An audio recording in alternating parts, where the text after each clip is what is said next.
जी दोस्तों, ट्रायंगल के सेशन को आगे बढ़ाते हुए आज हम लोग लाए हैं बहुत ही महत्वपूर्ण क्वेश्चन जो आपके एग्जाम में फ्रिक्वेंटली पूछे जाते हैं। जैसा कि आपको स्क्रीन पे दिख रहा है, आपको बोर्ड पे ये दिख रहा है, क्वेश्चन है दिया हुआ है, दी गई त्रिभुज एबीसी में। तो एक त्रिभुज है ए बी सी में दिया गया है कि ए बी ग्रेटर देन ए सी है। तो ए बी ग्रेटर देन ए सी है, तो यहां पे हम लोग लिख लेते हैं ए बी ग्रेटर देन ए सी। ठीक है, यदि कोण बी और कोण सी का अर्धक क्रमशः बीओ और सीओ। अब देखिए, कोण बी का अर्धक बीओ और कोण सी का अर्धक सीओ परस्पर ओ पे मिलते हैं, तो निम्नलिखित कथन में से कौन सा कथन सही है? ये आपके ऑप्शन दिए हुए हैं। ठीक है, चलिए तो आइए देख लेते हैं। अगर भुजा ए बी बड़ा है तो कोण सी बड़ा होगा, तो यहां पे हम लोग ले लेते हैं कोण सी ग्रेटर देन कोण बी।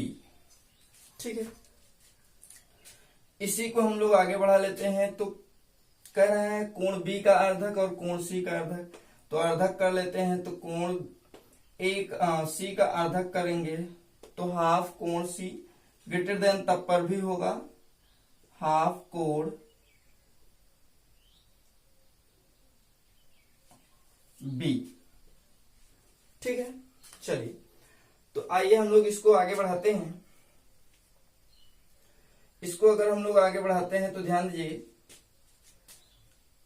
हाफ कोण सी को क्या लिख सकते हैं हम लोग? कोण बी ओ बी सी ओ। तो हम लोग लिख सकते हैं कोण बी ओ बी सी ओ। बी सी ओ ग्रेटर देन होगा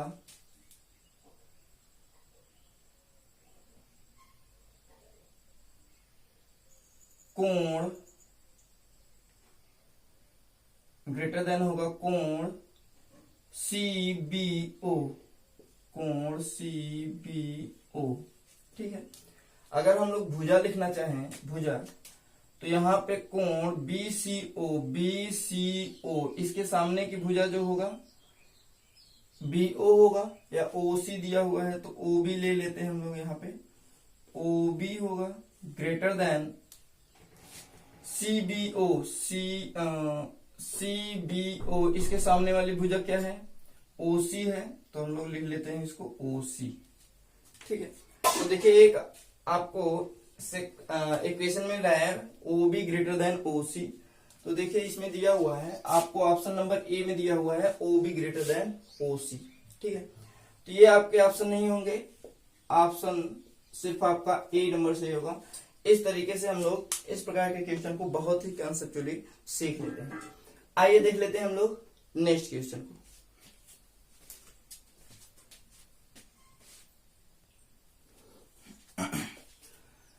जी दोस्तों, अगला जो क्वेश्चन है, जैसा कि आपको बोर्ड पे दिख रहा है, दिया हुआ है त्रिभुज एबीसी के अभ्यंतर में कोई बिंदु ओ है, तब निम्नलिखित में से सही कथन कौन सा है? ठीक है, तो ध्यान दिए, एक त्रिभुज है एबीसी, ले लेते हैं एक त्रिभुज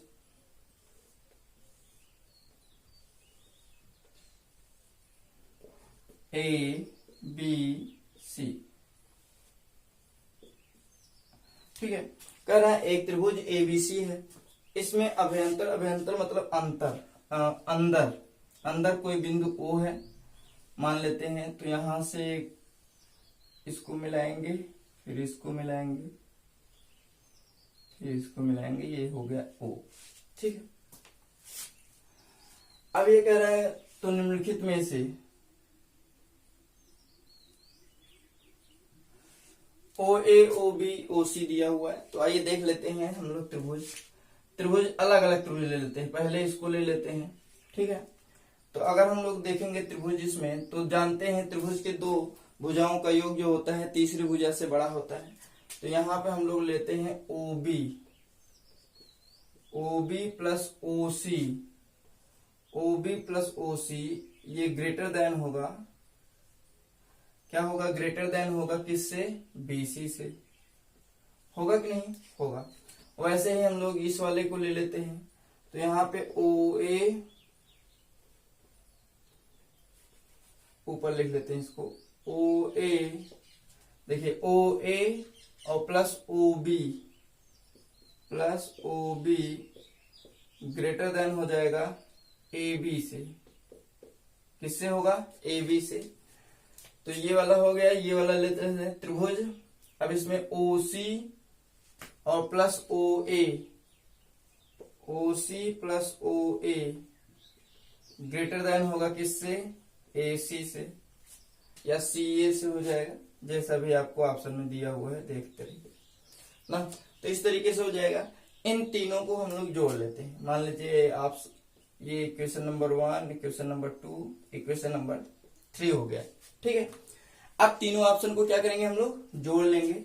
तो तीनों समीकरण को जोड़ने पर हमको मिलेगा, यहां पे मिलेगा 2, देखिए ओ ए एक यहाँ पे है, ओ ए एक यहाँ पे है, तो इसलिए हम लोग लेते हैं 2 O A plus O B plus O C, ठीक है।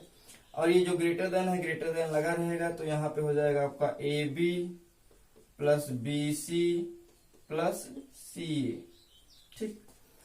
अब ध्यान दीजिए, हम लोग 2 को इधर लेके जाते हैं, तो O A plus O B और plus O C greater than हो जाएगा 1/2 A B plus B C plus C A. ये एक इक्वेशन बनेगा। अब ये इक्वेशन देखिए, ध्यान दीजिए, किसी में है आपको ऑप्शन नंबर कहीं दिया हुआ है, तो ये आपका ऑप्शन नंबर बी आ रहा है, ठीक है। तो इस तरीके से हम लोग ऑप्शन नंबर बी को सही कर लेते हैं। तो कंसेप्चुअल आपके ये क्वेश्चन है जो आपके एग्जाम के लिए बहुत ही महत्वपूर्ण है। आइए देख लेते हैं हम लोग नेक्स्ट क्वेश्चन को।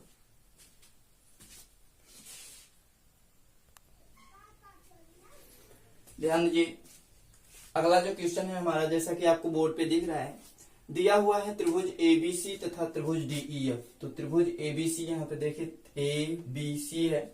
दूसरा त्रिभुज दिया हुआ है डीईएफ, तो डीईएफ है, ठीक है। इसमें कह रहा है बीसी इक्वल टू ईएफ है, तो बीसी इक्वल टू ईएफ है। देखिए एक यहाँ पे लाइन हुआ है, तो यहाँ पे एक अगर लाइन है तो वो दिखा रहा है कि बीसी इक्वल टू ईएफ है, ठीक है। फिर आगे दे रहा है AC equal to D F, तो यहाँ पे देखिए AC equal to D F है, यहाँ पे डबल लाइन कर दिया गया है। तो ये भुजा इसके बराबर है और ये भुजा इसके बराबर है। फिर कह रहा है कि कंडीशन क्या होगा यदि त्रिभुज ABC सर्वांगसम त्रिभुज DEF हो, ठीक है। त्रिभुज ABC सर्वांगसम त्रिभुज DEF हो, तो उसमें क्या कंडीशन होगा?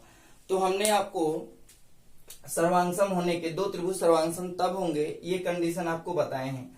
अब इसमें 2 भुजाएं बराबर दिखा रहा है। जब 2 भुजाएं बराबर दिखाता है तो उनके बीच का कोण बराबर होना चाहिए, तभी 2 त्रिभुज क्या होंगे? सर्वांगसम होंगे। 2 भुजाएं बराबर हैं, तो जैसे BC बराबर है EF और AC बराबर है DF, ठीक है। तो ये 2 भुजाएं आपस में बराबर हैं। जब ये 2 भुजाएं आपस में बराबर हैं, ये इसके बराबर है, ये इसके बराबर है, तो इनके बीच का कोण भी बराबर होना चाहिए, तभी ये दोनों त्रिभुज क्या होंगे? सर्वांगसम होंगे। अर्थात कोण C बराबर कोण F होना चाहिए। कोण C बराबर कोण F होना चाहिए। जब 2 त्रिभुज और जो 2 भुजाएं और उनके बीच की कोण बराबर होता है, तो 2 त्रिभुज आपस में क्या होंगे? सर्वांगसम होंगे। ये कंडीशन रखा जाता है। तो देखिए आपको कंडीशन कोण C बराबर कोण F होना चाहिए, तो आपको कहीं दिया हुआ है आपको ऑप्शन नंबर सी में। ऑप्शन नंबर सी में दिया हुआ है कोण C बराबर कोण F। ये कंडीशन कैसे फॉलो करता है? जब 2 त्रिभुज की 2 भुजाएं आपस में बराबर होते हैं, तो उनके बीच का कोण भी अगर बराबर है, तो वो दोनों त्रिभुज क्या होंगे? सर्वांगसम होंगे। क्या होंगे? सर्वांगसम होंगे। चलिए आइए हम लोग देख लेते हैं नेक्स्ट क्वेश्चन को।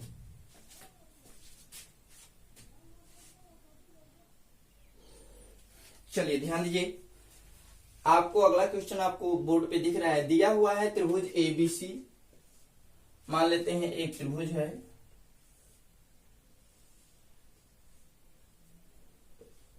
ABC।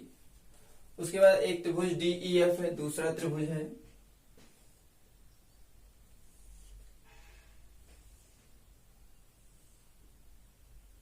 दूसरा त्रिभुज है डी ई एफ, दो त्रिभुज हैं डी ई एफ, ठीक है। में कोण बी बराबर कोण ई, तो कोण बी बराबर कोण ई दिया हुआ है। कोण सी बराबर कोण एफ, तो कोण सी बराबर कोण एफ दिया हुआ है। फिर कह रहा है यह त्रिभुज एबीसी सर्वांगसम त्रिभुज डीईएफ, त्रिभुज एबीसी सर्वांगसम त्रिभुज डीईएफ हो तो क्या होगा। तो ध्यान दीजिए, यदि किसी दो त्रिभुज के दो संगत कोण आपस में अगर बराबर हैं तो उनके बीच की भुजा भी आपस में क्या होना चाहिए, बराबर होना चाहिए। अर्थात कोण बी बराबर कोण ई है, कोण सी बराबर कोण एफ है, तो बीसी बराबर ईएफ भी होना चाहिए। अर्थात दो संगत कोणों का, यदि दो संगत कोण आपस में बराबर हैं, किसी दो त्रिभुज के दो संगत कोण आपस में बराबर हैं, तो उन कोणों के बीच की भुजा भी आपस में क्या होगी, बराबर होना चाहिए। अर्थात भुजा बीसी बराबर भुजा ईएफ होना चाहिए, भुजा बीसी बराबर भुजा ईएफ होना चाहिए। अर्थात ये इसके इक्वल होना चाहिए, तभी आपका त्रिभुज एबीसी सर्वांगसम त्रिभुज डीईएफ होगा। तो देखिए ये ऑप्शन कहीं दिया होगा, तो आपको ऑप्शन नंबर ए में दिया हुआ है, आपको ऑप्शन नंबर ए में दिया, ठीक है। तो इस तरीके से हम लोगों ने आज देखा ट्रायंगल के बहुत ही महत्वपूर्ण क्वेश्चन को। ये वीडियो आपको कैसा लगा कमेंट बॉक्स में कमेंट करना ना भूलिएगा। ये चैनल पे नए हो तो चैनल को सब्सक्राइब कर लीजिएगा, बेल आइकन पे प्रेस करना ना भूलिएगा ताकि नए नोटिफिकेशन आप तक पहले पहुंच सके। जी दोस्तों, हम लोग फिर मिलेंगे नेक्स्ट वीडियो में नेक्स्ट टॉपिक के साथ, तब तक के लिए जय हिंद।